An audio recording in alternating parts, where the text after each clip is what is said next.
Selamat datang di channel pembahasan firman kebenaran. Salam sejahtera dalam Tuhan Yesus Kristus. Saat ini kita membahas mengenai kasih karunia atau anugerah secara praktis. Saudara-saudari, apakah kasih karunia itu? Kita secara langsung tidak lagi menghubungkannya dengan lawannya, yaitu hukum Taurat, karena kita tidak hidup dalam hukum Taurat dan karena memang hukum Taurat bukan untuk kita. Kita akan membahasnya dengan singkat tetapi yang hakiki.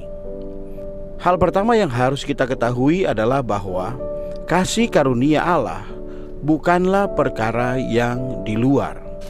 Seringkali kita mendengar orang berkata, terima kasih kepada Allah untuk kasih karunia-Nya sehingga saya tidak pernah mengalami kecelakaan. Orang-orang ini menyangka bahwa kasih karunia Allah hanya untuk menjaga mereka terhindar dari kecelakaan. Ada sebagian orang menyangka bahwa bila mendapatkan beberapa ribu dolar maka itu adalah kasih karunia. Ada juga yang berpikir bahwa bila seluruh keluarga tidak pernah sakit atau tertimpa malapetaka maka itu adalah kasih karunia. Ada juga orang yang meminta kepada Allah agar diberikan kepadanya seorang bayi kecil yang cantik, atau seorang suami yang baik, atau seorang istri yang baik, atau anak-anak yang baik. Mereka mengira bahwa semuanya ini adalah kasih karunia. Mereka mengira bahwa kasih karunia Allah adalah suatu sarana supaya mereka tidak kekurangan makanan dan pakaian dan lain-lain sebagainya. Namun ada juga yang mengatakan bahwa sukacita, damai sejahtera, dan kekuasaan adalah kasih karunia Allah. Semua konsepsi ini tidaklah benar. Jadi apa yang benar? Kasih karunia Allah adalah diri Allah sendiri diterima oleh kita. Kasih karunia Allah adalah Allah memberikan dirinya sendiri ke dalam kita. Menerima kasih karunia adalah menerima sesuatu yang tidak layak kita terima. Ini berarti menerima sesuatu tanpa harga, sesuatu yang gratis, cuma-cuma dari Allah. Roma 4 ayat 4-5. Menerima Allah itu lebih baik daripada menerima apapun juga.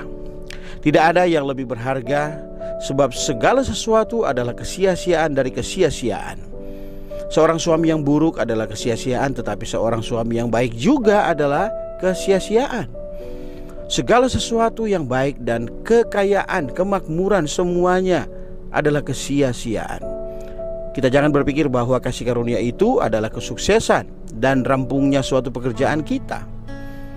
Namun bila Allah memberi kita kasih karunia, Dia sebenarnya memberikan dirinya sendiri kepada kita. Oleh sebabnya Paulus membuang segala sesuatu dan menganggapnya sampah agar bisa mendapatkan mustika yang berharga, yaitu Kristus. Filipi 3 ayat 8. Bila seseorang memiliki Allah, dia memiliki mustika yang terbaik. Inilah sebabnya mengapa Alkitab memberitahu bahwa kasih karunia bukanlah sesuatu yang lain melainkan diri Allah sendiri. Kita mungkin salah paham dengan Paulus yang bekerja lebih banyak daripada rasul yang lain.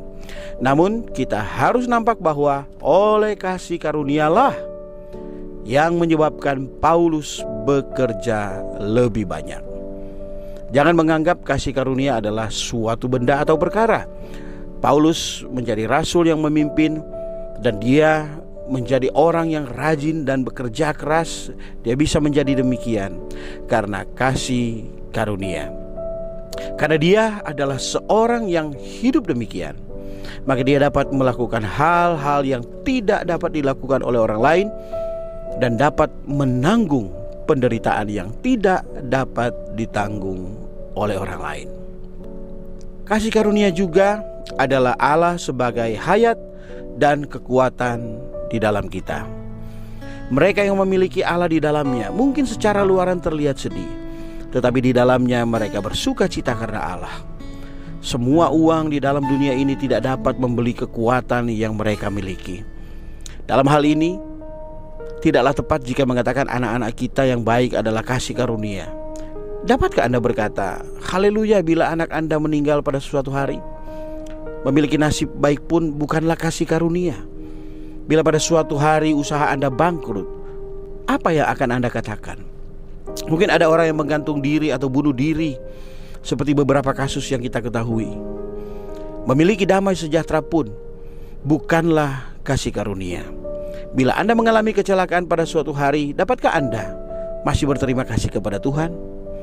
Kasih karunia adalah suatu kekuatan yang di dalam, yang dapat mengatasi segala sesuatu yang tidak dapat diatasi orang lain.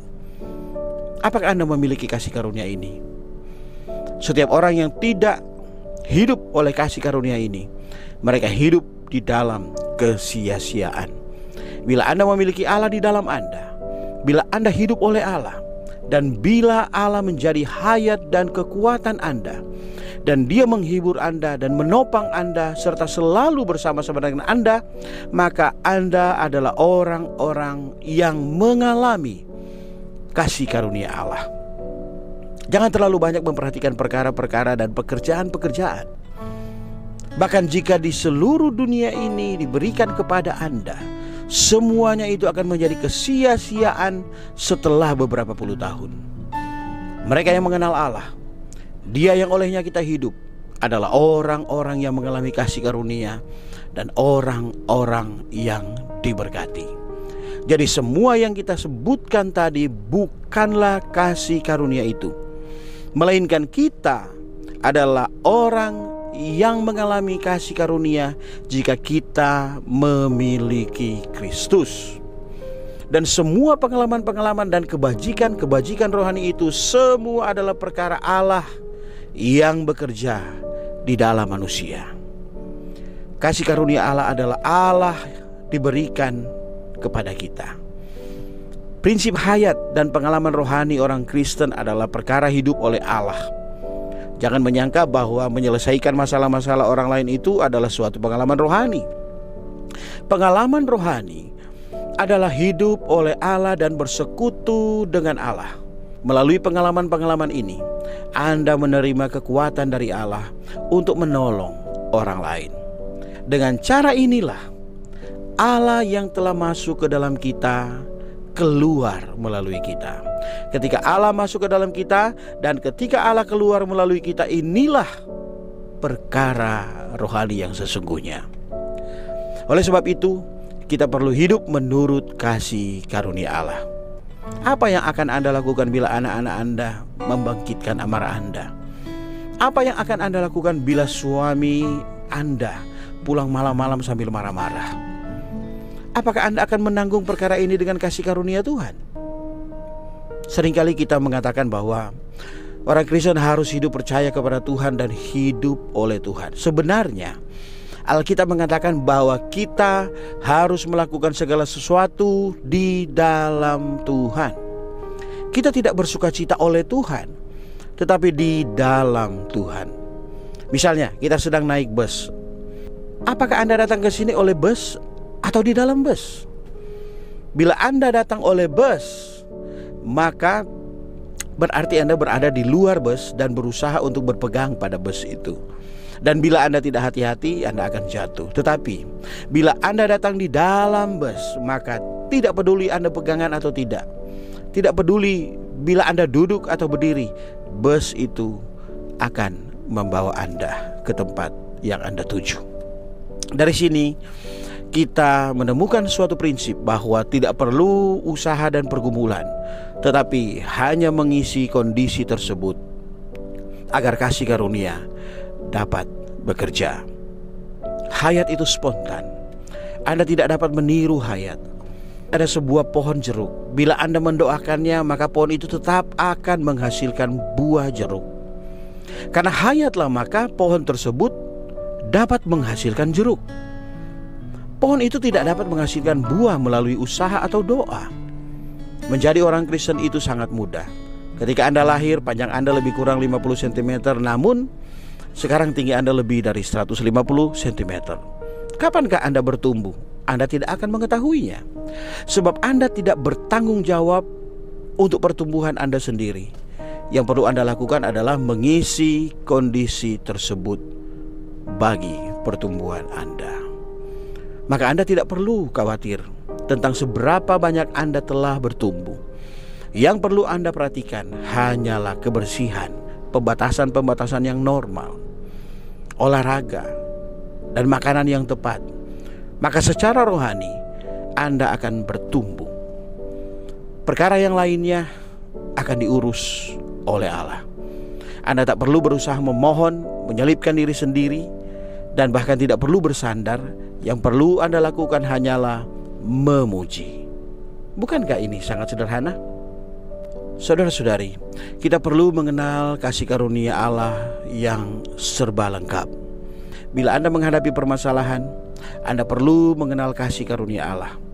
Firman Tuhan mengatakan, kasih karuniaku cukup kau pakai. 2 Korintus 12 ayat 9. Tidak heran bila doa atau berkat yang ada pada akhir setiap surat Rasul menyinggung tentang kasih karunia Allah dan hayatnya.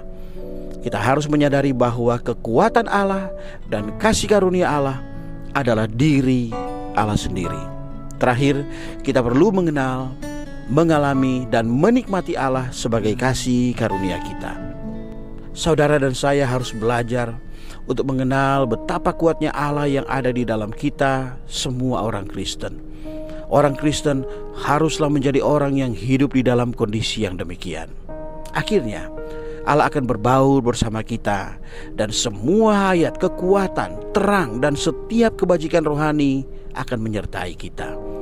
Semoga Allah membuka mata kita untuk melihat bahwa diri Allah sendiri adalah kasih karunia, dan semoga kita menikmati segala sesuatu di dalam kasih karunia ini.